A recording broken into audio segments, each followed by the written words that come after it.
Hello दोस्तों। आज की वीडियो में हम लोग फिगर ऑफ स्पीच को पढ़ने वाले हैं और शुरुआत करते हैं पर्सोनिफिकेशन से, क्योंकि सिमिली और मेटाफर को मैंने पहले ही बता दिया है। अगर आपने उस वीडियो को नहीं देखा है तो उस वीडियो का लिंक मैं डिस्क्रिप्शन में दे रही हूँ। तो चलिए पर्सोनिफिकेशन से स्टार्ट करते हैं और सबसे पहले इसके डेफिनेशन को हम लोग देख लेते हैं। Personification is a figure of speech in which human qualities and abilities are applied to non-human objects or ideas. अब इसके मीनिंग के बारे में बात करें तो पर्सोनिफिकेशन में क्या होता है, जो भी नॉन ह्यूमन थिंग्स होती हैं, जो भी नॉन ह्यूमन ऑब्जेक्ट्स होते हैं, उसमें हम ह्यूमन की क्वालिटीज़ एंड एबिलिटीज़ को डाल देते हैं। एक एग्जांपल से समझते हैं। आपने ये तो ज़रूर ही सुना होगा, फूल हंसे कलियाँ मुस्कुराए। अब इसमें जो फूल है और कली है, ये नॉन ह्यूमन थिंग्स हैं, पर मुस्कुराना एक ह्यूमन की क्वालिटी होती है। तो हमने नॉन ह्यूमन थिंग फूल और कलियों में ह्यूमन क्वालिटी मुस्कुराने को डाल दिया। इसी को बोलते हैं personification.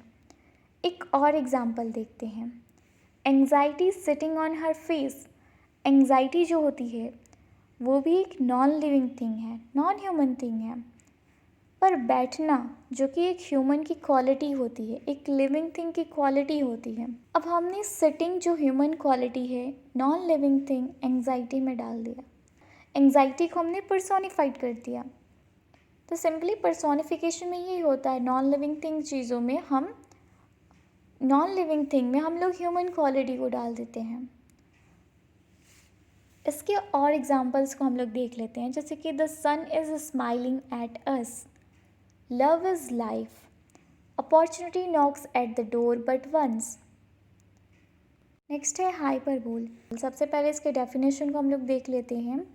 In hyperbole things are shown as greater और लेस, बेटर और worse than they really are. इसके मतलब को समझें तो हाइपरबोल में हम चीज़ों को बहुत ज़्यादा बढ़ा चढ़ा के बोल देते हैं। एग्जाम्पल के थ्रू इसे समझते हैं। I have told you this 1000 times. मैंने तुम्हें ये 1000 बार बोला है।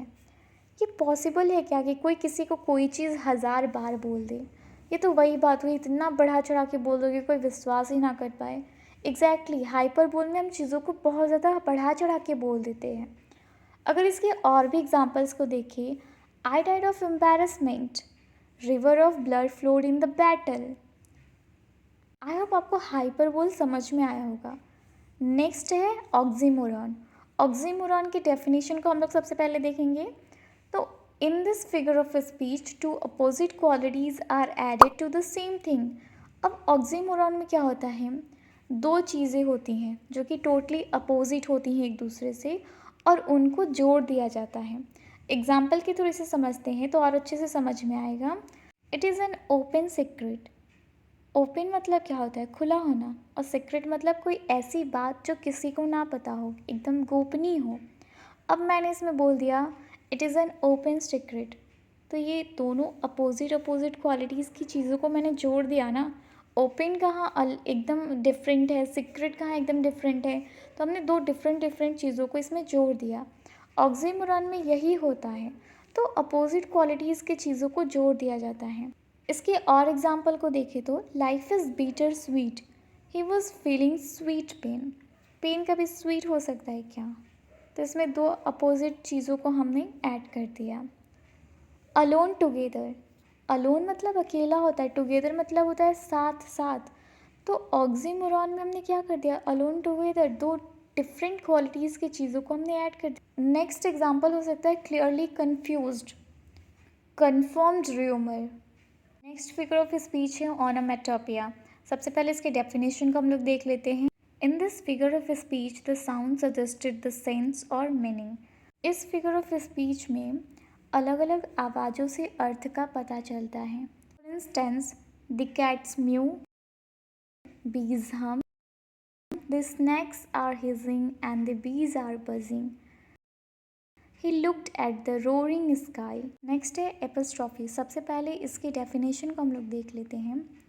An apostrophe is a direct address to the dead, to the absent or to a personified object or idea.